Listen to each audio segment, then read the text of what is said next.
Sir मैं इस्लामाबाद की रहने वाली थी जी। मेरी शादी 89 में हुई थी। मेरे पेरेंट्स की डेथ के बाद मैं इनके साथ यहाँ आ गई थी जम्मू कश्मीर। जी। उसके बाद मैं गई नहीं हूँ। बीच में बच्चे जब थोड़े बड़े हुए फिर मेरा ऐसे ही चक्कर लगा। मैं लॉन्ग टर्म वीज़े पे रह रही हूँ, 35 साल हो गए हैं मुझे सर। लेकिन अब अचानक इन्होंने मुझे रात को 9:30 बजे पुलिस भेजी घर पे कि नहीं जी आपको डिपोर्ट किया जा रहा है, आपका वीज़ा रिजेक्ट हो गया है। सर मुझे पता चले ना, हमने तो 4 जनवरी का वीज़ा अप्लाई किया हुआ है। अगर CID वालों का फॉल्ट है या कुछ तो इसमें हमारा क्या कसूर है सर? मेरा क्या कसूर है? मैं अब कभी ऐसा नहीं हुआ, ये फर्स्ट टाइम इन्होंने ये मेरे साथ इस तरह किया है। अब मुझे बताएं मेरी बेटी की कंडीशन वहाँ पे इतनी ख़राब है, मैं कैसे चली जाऊँ? मुझे बताए ना। मेरा कोई ठिकाना होता तो मैं चली जाती, मैं कहाँ जाऊँ? आपके जो पाकिस्तान में जो परिवार था वो है अभी? नहीं सर, मेरे मदर फादर की डेथ हो गई थी 89 में। उसके बाद मैं शादी करके यहाँ पे आ गई थी। मेरा परिवार में कोई नहीं, भाभी थी उनकी भी डेथ हो गई, ब्रदर की डेथ हो गई। सर होता कोई तो मैं जरूर चली जाती। अपने मायके जाने को कौन नहीं चाहेगा, लेकिन जब कोई है ही नहीं है तो मैं क्या करूँगी? जबरदस्ती भेज रहे हैं? जबरदस्ती भेज रहे हैं सर। कब आपको बोला गया? रात को 9:30 पौने 10 बजे पुलिस आई हमारे घर पे। उन्होंने बोला मेरी तो कंडीशन इतनी खराब, सारी रात से न सो रहे हैं और अजीब सी कंडीशन हो रही है मेरी। हिम्मत नहीं है।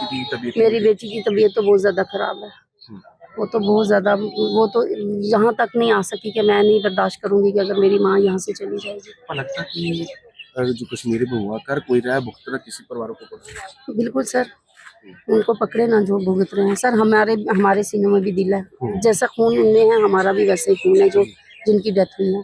लेकिन हम भी उनके लिए गमजदा हैं, हमें भी बहुत दुख है इस चीज़ का, लेकिन इसमें हमारा कसूर नहीं है ना सर। जैसे आपके हस्बैंड बोल रहे हैं कि हमने वीजा अप्लाई किया था। वीज़ा भी अप्लाई किया 4 अगस्त को हमने, नहीं 4 जनवरी को, मेरा दिमाग सर काम नहीं कर रहा इस वक्त। 4 जनवरी को हमने वीज़ा अप्लाई किया था।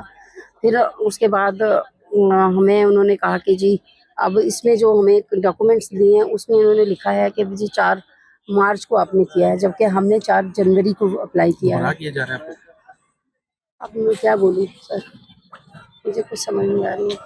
पर आप तो यही सोच रही है ना कि जब मैं पाकिस्तान में चल जाती हूँ रहूँ किसके पास? मैं यही सोच रही हूँ सर, मेरा कोई है नहीं है तो मैं किसके पास जाके रहूँगी? अब क्या सोचा? अब सामान मैं यहीं बैठी हूँ, मैं तो कहीं नहीं जा रही। नहीं जाओगे आप? मैं नहीं जाऊँगी सर। लगता है कि आप बोल रहे हैं कि जबरदस्ती आपको भेजने की कोशिश करेगी? नहीं, मैं यहीं बैठी रहूँगी सर, कहाँ जाऊँगी मैं? सारी रात मुझे बितानी पड़े, मैं जैसा भी हो जाएगा। मैं मोदी जी से एक ही लगता है कि भारत में 37 साल हो गए आपको रहते हुए, पर अभी सरकारों को याद आया या इनको मैसेज वालों को याद आया आपको भेजने के लिए? सर कभी इन्होंने किया नहीं है, मैं इनका भी नहीं करती। इस बार इन्होंने मुझे मैं तो लॉन्ग टर्म वीज़े पे रह रही हूँ। इस बार इन्होंने इस तरह किया है, कभी नहीं किया मेरे साथ इस तरह, ये इसी बार इन्होंने इस तरह किया मेरे साथ। तो क्या मांग कर रहे हो आप? मैं यही मांग कर रही हूँ कि मैंने तो जाना नहीं है, प्लीज़ मेरा वीज़ा एक्सटेंड कर दें, यहीं से कर दें, बॉर्डर से कर दें, कुछ करके मुझे वीज़ा एक्सटेंड कर दें, ताकि फिर मैं यहाँ से जाके जम्मू में फिर मैं होम मिनिस्ट्री जाऊँगी, वहाँ पे जाके उनसे बात करूँगी कि हमारा कुछ किया जाए, हमें या तो नेशनलिटी दी जाए या फिर हमारा कुछ साधन करें। इस तरह तो हमें खज्जल करने से कारण क्या बताया गया? हम तो खज्जल कर रहे हैं, खज्जल हो गई हूँ मैं तो। की कारण की दस्या गया? कारण कुछ भी नहीं दसिया जी, 10 राती आख्या 9:30 पौने 10 बजे के तुसी ਤੁਹਾਨੂੰ रिपोर्ट कर दिता, तुसी निकलो, तुसी हर हालत में जाना है तो की करिए।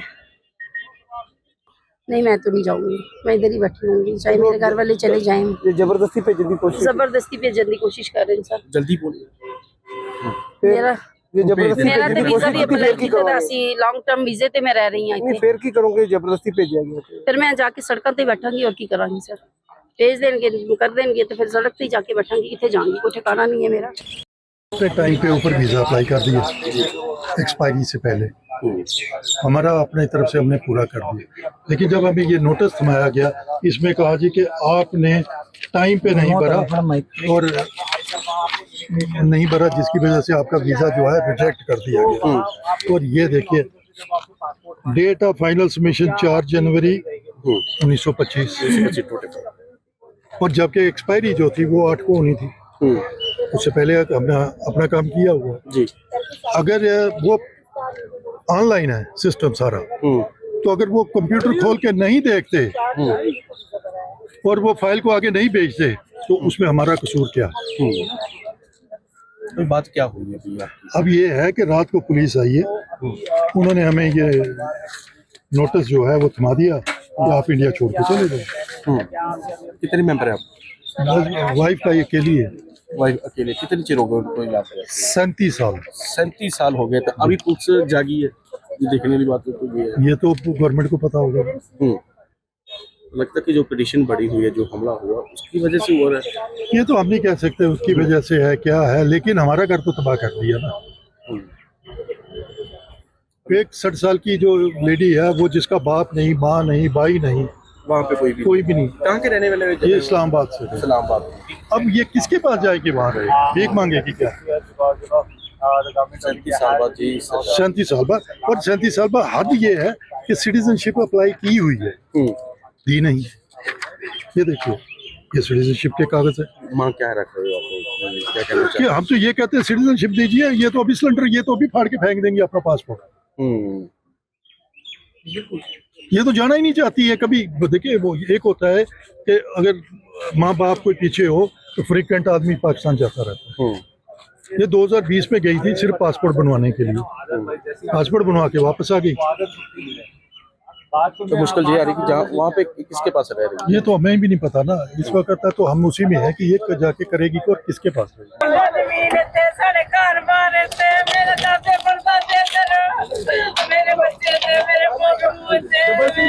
जबरदस्ती कर रहे हैं जी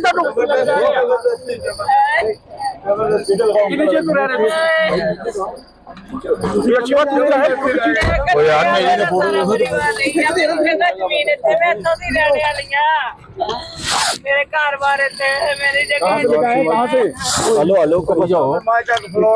जम्मू। कहाँ से लिखा है? कठुआ। कठुआ लिखा है आपको भी? तो कितने साल से रह रहे थे? 40 साल से।